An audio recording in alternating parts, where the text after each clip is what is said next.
en el corazón. Y por supuesto no podía ser de otra manera que estuviera ella aquí con nosotros. María José González, ¿cómo estás? Buenos días, muy bien, gracias. Muy bien. Es un gusto tenerte aquí. Bueno, Pepa, como te conocemos todos, ¿verdad? Es un gusto tenerte aquí. Gracias. Y sobre todo porque tenemos ya el cuarto bebé. El cuarto, ya, la verdad que para mí es un premio, este libro ha sido un premio. Me ha servido de catarsis, me ha servido un poco de liberación. Estuvo durante el año 18 y 19 en una gaveta, escrito y en una gaveta porque me dolía mucho cuando hablaba de mi niñez. Y por fin decidí sacarlo y creo que con muy buenos resultados. Por ahora la gente que lo ha leído se ha quedado muy a gusto, las personas con el rasgo de la alta sensibilidad que han podido tenerlo entre sus manos, gente de fuera, sobre todo lo he mandado para Península, lo he mandado para distintas islas de Canarias y todos me dicen que se ven muy identificados, que les resulta muy aleccionador, que tiene en su interior mucho material que van a recordar por mucho tiempo y que lo están leyendo hasta 2 y 3 veces, porque como tiene 100 y pico páginas, que es lo que te comentaba antes, que más me gusta, que sean ligeros, que se puedan leer, porque los manuales que he podido leer del rasgo de la alta sensibilidad tienen como mínimo 600, 700 páginas, entonces son libros como muy densos, que uno va leyendo de a poquito, que va subrayando, que va sacando extractos. Claro. Yo quería que la primera parte de este libro fuera de forma muy breve una explicación del rasgo y de las herramientas que tenemos para enfrentar la realidad.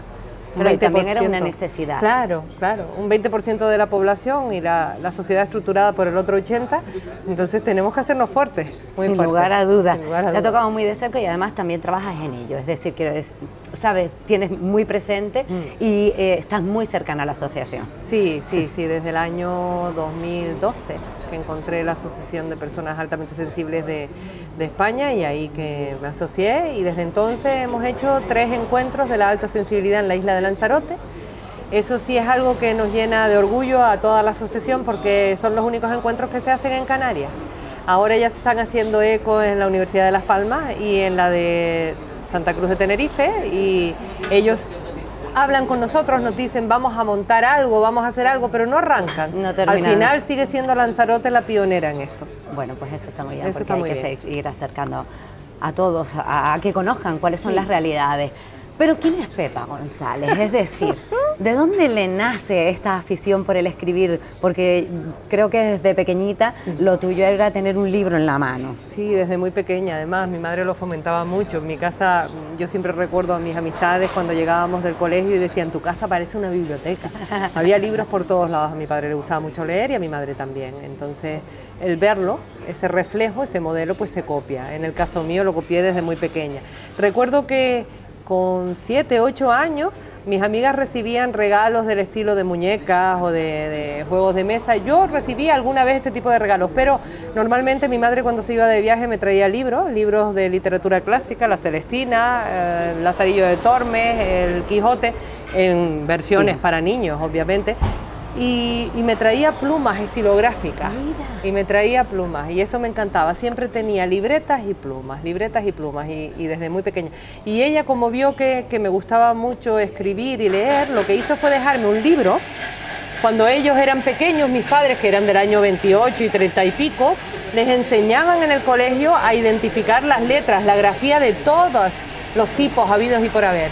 Entonces ellos le decían el libro de Petete. El libro de Petete tú abrías y las hojas eran escritas por distintas personas con distintas grafías. Y ella me decía, lee, aprende a leer las letras porque esto se servirá en el futuro. Hoy en día me llegan documentos de cualquier persona y hasta la fecha no se me ha resistido ninguna.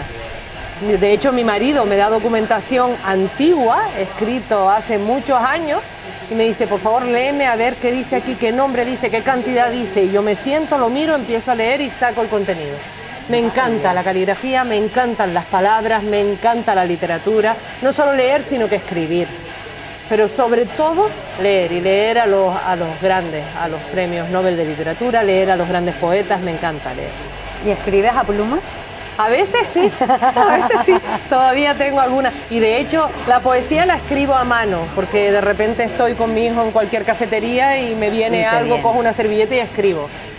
Lo que son relatos ya un poco más extensos, prefiero el ordenador, porque ya hilvano mejor y luego puedo corregir y eso. Pero la poesía sí la escribo a mano, la sigo escribiendo a mano. Llega un momento de tu vida en la que decides hacer un compilatorio precisamente de todas esas poesías que iban sueltas y se convierten en el primer poemario. Sí, sí. Cuéntanos cómo fue eso, Fue exactamente. ¿Quién te empujó? Bueno, en realidad me empujó, yo creo que mi madre también. Mi madre leía mucha poesía. Yo no entendía la poesía, además no era un género que yo leyera. Yo leía más literatura, clásicos, pero literatura, narrativa, prosa.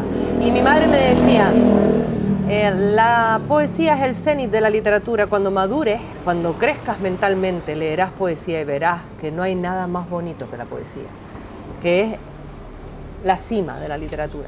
Y yo no lo entendía hasta que ella se fue. Ella se marchó en el año 2010 y ahí que me quedé yo en su casa. Y encontré muchos poemarios en su mesa de noche. Y quise beber toda esa información que ella de forma reiterativa me decía y leía, porque ella releía y leía y releía aquellos que le gustaban más. En viuda me dejó las obras completas de Lorca y eso sí se lo agradecí. Yo tengo las obras completas tanto de poesía como de novela, de cuentos, de historias, ¿no? Pero fue cuando ella se marchó que cogí todo ese material de poesía, lo leí y me di cuenta de lo que ella me quería contar, de lo que ella me quería decir. Y ahí ya dije, pues creo que yo llevo mucha poesía dentro. Y acordándome de ella, acordándome de mi padre que se había ido un año antes, ahí es que empecé a sacar desde dentro, desde las tripas, lo que me provocaba la pérdida de esas dos personas tan importantes, tan referentes. Y creé el primer poemario que se llama Me sentaré a esperarte. Ya solo el título le gustaba mucho a la gente y yo decía, me sentaré a esperarte porque, ¿sabes? Esta piedra grandiosa, magnífica que está delante del charco de los Clicos, que está en el mar. Mi madre cuando iba conmigo a ese sitio decía, ¿tú te imaginas ahí un violonchelista tocando, por Dios, al lado del mar? Habrá cosas más bonitas, un escenario natural, esa piedra con esa ensenada delante, ¿verdad? Cuando está vacía. Y cuando pasábamos por allí o íbamos al Golfo a comer, siempre decía lo mismo, qué maravilla sería escuchar un violonchelo ahí. Entonces cuando se fue, yo escribí unos versos en donde le decía que en aquella piedra me sentaría a esperarla a ella algún día, ¿no? Yo siempre digo que pasamos por el portón de la Puerta Grande. Para mí la muerte y la vida no es tan distinto, eso es estar y no estar, pero finalmente, si te lees mi libro, que espero que lo hagas, por supuesto, verás que sí que creo que siguen aquí, que siguen muy alrededor nuestro.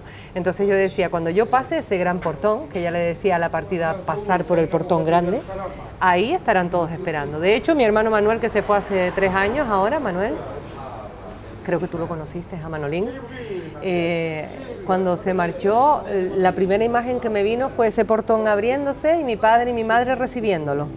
Y fue tan bonito que digo, de verdad que tiene que haber algo más allá. Pues sí, la verdad. La poesía salió de ahí. Maravilloso. Y luego después haces un cambio, porque luego cuentas relatos cortos. Sí, porque me encanta, tengo mucha imaginación. Y me encantan los nombres, te dije antes que me encantaban las palabras, entonces de repente me encontraba con una señora que se llamaba Aurora, que me la encontré en Asturias, y cuando me dijo el nombre dije, Aurora, qué bonito, el nombre Aurora, qué cosa más bonita. Digo, algún día le voy a escribir un relato. Y ella, ¿en serio? Digo, sí, se lo voy a mandar además. Y entonces, desde que regresé, lo primero que hice fue escribir la historia de Aurora. Y me encantó, me gustó tanto la historia de Aurora que dije, uy, pues igual que Aurora hay un viaje de nombres, voy a elegir nombres y así hice, empecé a recopilar nombres de gente, entraba en Google y decía, a ver, nombres muy usuales en los años 50. Imagínate, me salía Tomasa, o me salía Anastasio, o me salía Ildefonso. Digo, le voy a escribir la historia de Ildefonso y empezaba a escribir historias.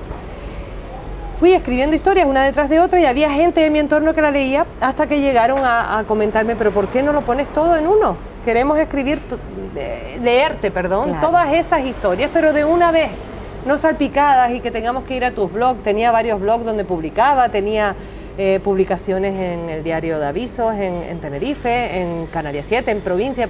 Me decían, ponlos todos en un librito. Y así hice y gustó mucho. Lo que más me decían era que cualquiera de esas historias podía convertirse en una novela larga y que por qué no lo hacía. Me cuesta mucho más, no te creas, ¿eh? Alargarlos me cuesta mucho, porque yo veo la historia como un momento de esa vida, no cuento historias largas, sino un momento determinado de la vida de alguien. Entonces te pongo en posición, te digo quién es, qué hace y qué le ocurre en un momento determinado y cómo sale de eso que le ocurre. Esas historias me interesan más que ver esa letanía de vida desde el inicio hasta el fin. Poquito a poquito, poquito a poquito. Y luego, por si fuera poco, vuelves al poemario. Ay, sí. Sí, porque es lo que te decía antes, la poesía está dentro, entonces a mí me encanta la jeria, me encantan las higueras, me encanta el volcán, y yo me iba y veía piedras. Hay gente que me dice, ¿cómo vas a escuchar lo que te dicen las piedras? Digo, algunas veces me hablan. Entonces yo iba con mi cámara, porque sabes que soy amante de la fotografía, me iba, retrataba algo y decía, uff, si me acaba de hablar. ¿Y qué te dijo? Me dijo de todo. Me dijo de todo, me acaba de hablar del frío. Y me sentaba con una servilleta y escribía lo que la piedra me hablaba del frío. Y cuando terminaba y lo leía, digo, pues esto lo pudo haber dicho cualquiera. Cualquiera pudo haber dicho esto, no solo un algo inerte, ¿no? Y de ahí salió este poemario que tiene algo curioso, y es que todos esos poemas los escribía en una época concreta del año y lo registraba de esa manera. Por ejemplo, decía 14 de octubre a las 5 de la tarde. Y cuando terminé de escribir todas esas poesías, que fueron muchísimas, me di cuenta de que las tenía por meses, por estaciones del año, días y horas. Entonces seleccioné aquellas que me gustaban más y las fui reagrupando por estaciones del año. Y titulé al poemario La vida se llenó de tiempo. Porque eso es real, ¿no? La vida se llena de horas, de minutos, de tiempo. Y también era un llamado a los que tenía alrededor para decirle qué importante es vivir. Qué importante es darse cuenta de que esto que estamos viviendo en cuestión de un minuto es pasado. Exacto. Y no podemos perder el tiempo con tonterías. Antes estábamos hablando con la amiga Paloma Fernández, tan linda ella, y decía, qué bueno es quitarse a la gente que te entorpece de en medio, ¿no? Dieta mental. Dieta mental. Pues aparte de esa recomendación que es fantástica y que además es muy bueno hacerlo, ¿no? Si tú ves que las personas que tienes a tu alrededor no son las más idóneas, hay que ir abriéndose camino, no hay que ser descortés, no hay que ser maleducado, hay que ser asertivo. Si aquella persona no te genera algo bueno, mejor es carpetazo, vamos a rodarlo un poco de sitio y vamos a seguir nuestro caminar. Pero es importante ser consciente de que la vida se va, y se va pronto, y todos tenemos en nuestro entorno gente que se ha marchado de repente. Yo he vivido 3 partidas muy seguiditas de gente muy querida, y lo importante es darse cuenta de esto, ¿no? Y decir, si de verdad quieres al que tienes enfrente, díselo. Sí. Si de verdad aprecias a quien tienes enfrente, díselo. Si de verdad hablas con las emociones y con la sensibilidad en la mano, si hablas con la otra persona desde el corazón, te aseguro que la vida será mucho más fácil. También se la haces más fácil al que tienes enfrente. Necesitamos un café más largo y tendido. Después sí, de que te leas mi libro. Sí, pero bueno, luego llega esto, Plumas en el Corazón, que ya lo tenemos aquí y que bueno, ya has hecho, esta es la segunda presentación que haces de él.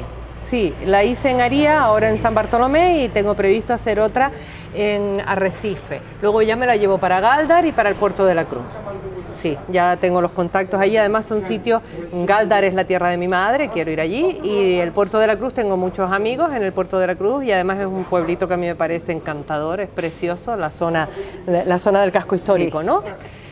Pues esto, ¿por qué ha salido? Pues yo creo que como una necesidad, no tanto de exponerme, que sé que hay personas que piensan que me expongo demasiado, sino que de ayudarme y ayudar. El lema y el principio de mi vida es hacerle la vida más fácil a otros, siempre. Llevo en esto los últimos 9, 10 años. Ahora estoy en un cargo público, y lo que intento también es que mis vecinos se encuentren mejor que como están y poder ayudarles en todo lo que me solicitan. Anteriormente lo que hacía era el proyecto de escritura emocional expresiva, que es coaching, PNL, lenguaje positivo, para mejorar la calidad de vida. Esta necesidad que tengo tiene mucha relación con el rasgo de la alta sensibilidad. Un rasgo que lo que te hace es estar en el mundo mucho más consciente de las necesidades de los otros y de las tuyas propias. Entonces lo primero que tenemos que hacer como personas altamente sensibles es conocernos internamente, saber cómo somos, saber cuáles son nuestras fortalezas, saber cuáles son nuestros puntos débiles también, y empezar a generar todo lo bueno que tenemos en el interior y que podemos dar. Entonces, las personas con el rasgo de la alta sensibilidad lo que suelen hacer es aprender mucho de algo y volcarse en los demás. Y esto es una característica común en todos nosotros, hombres y mujeres. Un 20% de la población, es muchísima gente. En este libro hablo al principio de las características principales de este rasgo, hablo de cómo se vive desde el rasgo de la alta sensibilidad, cómo vivimos el día a día, el sufrimiento ajeno y cómo lo padecemos. Y además como si fuera propio. Sí, efectivamente. Y además hablo también de mirarlo como una fortaleza enorme, porque como te dije antes, si esta sociedad está estructurada por un 80% que no lo son, imagínate a lo que nos enfrentamos todos los días. Entonces somos capaces de tener una capacidad de resiliencia brutal y de utilizar todas las armas que tenemos dentro para levantarnos cada vez que estamos tristes y para buscar lo mejor. Fíjate que el otro día le dije a mi hijo, ¿qué dos cosas dirías de tu madre? ¿Qué piensas que tu madre podría reflejar? ¿Qué es para ti tu madre? Si tuvieras que decir dos cosas. Y me dijo, por un lado, las palabras, la facilidad que tienes con las palabras y cómo empleas las palabras, cómo sabes utilizar la palabra concreta en el momento concreto. Dice, y eso me gusta. Tiene 15 años ahora mismo. Dice, eso me gusta. Dice, y lo siguiente es que, aun estando tú mal, siempre generas un espacio agradable. Qué bonito. Entonces lo miré y le dije, ¿sí crees eso? Dice, sí. Dice, porque él me ha visto que yo no estaba tan arriba, pero era capaz de salir y de conseguir que los que estaban alrededor tuvieran ese momento conmigo agradable o que incluso salieran más contentitos, como digo yo, más contentitos que como llegaron. Eso es lo que tenemos que conseguir siempre con todo el que se nos acerca. Tu frase, la sensibilidad, el faro que da luz a la humanidad. Yo creo que sí, porque cuando eres capaz de mirar desde el corazón y de ver que el que tienes enfrente no es un extraño, eres tú mismo. Esto es una de las cosas que suelo decir cuando doy las charlas o cuando doy mis cursos. Para mí tú eres igual que yo, exactamente igual que yo. Si nos miramos a los ojos y si nos quedamos en silencio un momento, tú has pasado tristezas igual que yo, tú has pasado alegrías igual que yo. Somos dos mujeres que estamos en este mundo, en este momento concreto, pero somos exactamente lo mismo. Sufrimos y nos alegramos. Somos compasivas, somos personas cercanas. Tenemos todas las virtudes dentro. Todos los seres humanos tienen las mismas virtudes.